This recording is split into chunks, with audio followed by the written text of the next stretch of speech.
जय श्री राधे, जय श्री कृष्ण। भाइयों और बहनों, आज हम बात करने जा रहे हैं उस दिव्य समय की जिसे शास्त्रों में सबसे पुण्यकारी कहा गया है।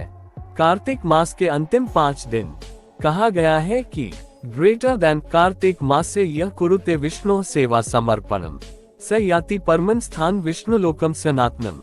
अर्थात जो व्यक्ति कार्तिक मास में भगवान विष्णु की सेवा करता है वह विष्णु लोक की प्राप्ति करता है। पर यदि किसी कारण आप पूरे कार्तिक मास में पूजा नहीं कर पाए तो निराश मत होइए, क्योंकि भगवान ने स्वयं कहा है, जो भक्त अंतिम 5 दिनों में मेरा स्मरण करेगा उसे पूरे कार्तिक मास का फल प्राप्त होगा। तो आइए जानते हैं कि इन 5 दिनों में कौन से दिव्य उपाय करने चाहिए ताकि हमें पूरा कार्तिक मास का पुण्य फल मिल सके और ठाकुर जी महाराज की कृपा हमारे घर पर सदा बनी रहे।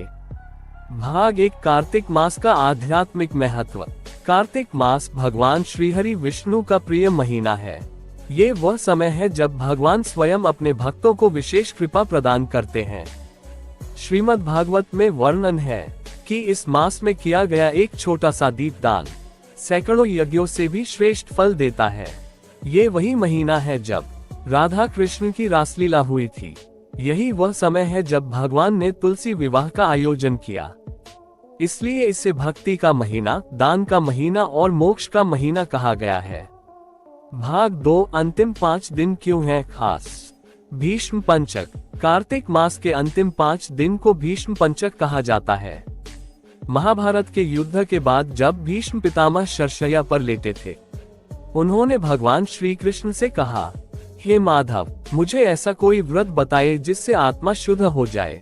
भगवान मुस्कुराए और बोले, ग्रेटर देन हे भीष्म, जो कार्तिक मास के अंतिम 5 दिनों में मेरा ध्यान, व्रत, जप और दान करता है वह सभी पापों से मुक्त होकर मेरे धाम को प्राप्त होता है। तब भीष्म पितामह ने इन्हीं 5 दिनों में भगवान का व्रत किया और यही भीष्म पंचक व्रत आज भी उतना ही प्रभावशाली है। भाग 3, 5 दिनों के दिव्य उपाय। अब आइए जानते हैं इन 5 दिनों में कौन से उपाय करने चाहिए ताकि भगवान प्रसन्न होकर हमें पूरे कार्तिक मास का फल दें। दिन 1, एकादशी, देवउठनी एकादशी। ये दिन भगवान विष्णु के जागरण का दिन है। 4 महीने तक योग निद्रा में रहने के बाद भगवान आज के दिन जागते हैं। इस दिन तुलसी विवाह किया जाता है और दीपदान का विशेष महत्व है। करने योग्य उपाय। तुलसी माता के सामने घी का दीपक जलाएं। भगवान विष्णु को पीले फूल, तुलसी पत्र अर्पित करें। ओम नमो नारायणाय का 108 बार जप करें। किसी गरीब को कंबल या भोजन दान करें। फल। घर में सुख शांति, दाम्पत्य सौभाग्य और समृद्धि आती है। दिन 2, द्वादशी। द्वादशी का दिन सेवा और दान के लिए श्रेष्ठ है। शास्त्रों में कहा गया है, ग्रेटर देन द्वादश्या दत्तम यतन्न विष्णु लोकम प्रयच्छति। उपाय। किसी भूखे को भोजन कराएं। मंदिर में तेल का दीपक जलाएं। भगवान को खीर का भोग लगाएं। श्री हरिये नमः का जप करें। फल। धन वृद्धि, संपत्ति की स्थिरता और पारिवारिक सुख। दिन 3, त्रयोदशी। ये दिन भगवान शिव को समर्पित है। कार्तिक मास में शिव का स्मरण विशेष फलदायी होता है। उपाय। शिवलिंग पर जल व बिल्व पत्र अर्पित करें। ओम नमः शिवाय का जाप करें। संध्या के समय दीपदान करें। फल। पापों का नाश, मानसिक शांति और आत्मबल की वृद्धि। दिन 4, चतुर्दशी। ये दिन पितरों की कृपा प्राप्त करने का अवसर है। उपाय। पीपल के नीचे दीपक जलाएं। पितरों के नाम से जल या भोजन अर्पित करें। किसी ब्राह्मण को भोजन करवाएं।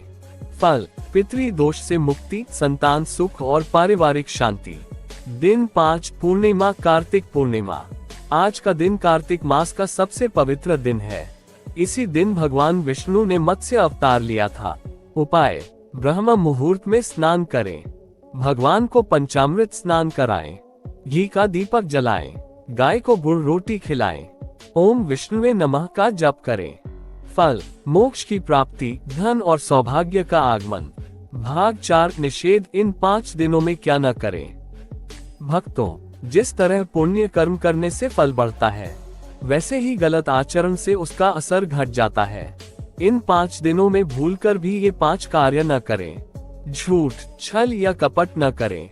मांस, शराब, प्याज, लहसुन से दूर रहें। पशु पक्षियों को कष्ट न दें। घर में झगड़ा या कलह न करें। दूसरों की निंदा न करें। फल, शुद्ध मन, निर्मल चित्त और भगवत कृपा। भाग 5 भीष्म पंचक की कथा भावनात्मक वर्णन। महाभारत के युद्ध के बाद भीष्म पितामह बाणों की शैया पर लेटे थे। सूर्य उत्तरायण होने का इंतजार करते हुए उन्होंने कहा, हे माधव, जीवन भर मैंने धर्म का पालन किया, फिर भी ये पीड़ा क्यों? भगवान श्री कृष्ण बोले, ग्रेटर देन पितामह, ये शरीर कर्मों का परिणाम है। भाग 6 ठाकुर जी महाराज का पूजन विधि। यदि आप अपने घर में ठाकुर जी महाराज की पूजा करना चाहते हैं तो ये सरल विधि अपनाएं। प्रातः स्नान करें और पीले वस्त्र पहने। ठाकुर जी को पंचामृत से स्नान कराएं। तुलसी पत्र, पीले फूल और अक्षत अर्पित करें। मक्खन, मिश्री या खीर का भोग लगाएं। ओम नमो भगवते वासुदेवाय का जप करें।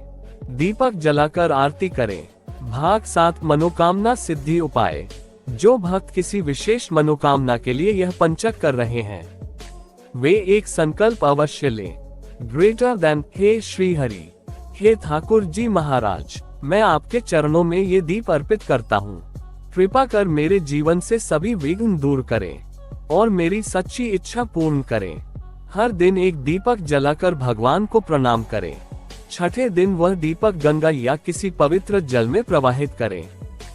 फल, मनोकामना सिद्ध होती है और जीवन में सुख समृद्धि आती है। भक्तों, हर दिन भगवान का नाम लेना ही सबसे बड़ा उपाय है। परंतु यदि पूरे महीने पूजा न कर पाए हो तो ये 5 दिन आपको मोक्ष द्वार तक पहुंचाने वाले हैं। बस दीपक जलाए, भगवान को याद कीजिए और प्रेम से कहिए, जय श्री राधे, जय श्री कृष्ण। ठाकुर जी महाराज कहते हैं, ग्रेटर देन, जिसके घर में कार्तिक दीप जलते हैं वहां से दरिद्रता और दुख सदा के लिए चले जाते हैं। इसलिए भक्तों, आज से ही यह संकल्प लीजिए कि इन 5 दिनों में प्रेम पूर्वक भगवान की आराधना करेंगे। भगवान आप सबको सुख, समृद्धि और भक्ति का वरदान दें। जय श्री हरि, जय श्री राधे कृष्ण। यदि आपको यह वीडियो अच्छा लगा हो तो इसे लाइक करें, शेयर करें और चैनल को सब्सक्राइब जरूर करें।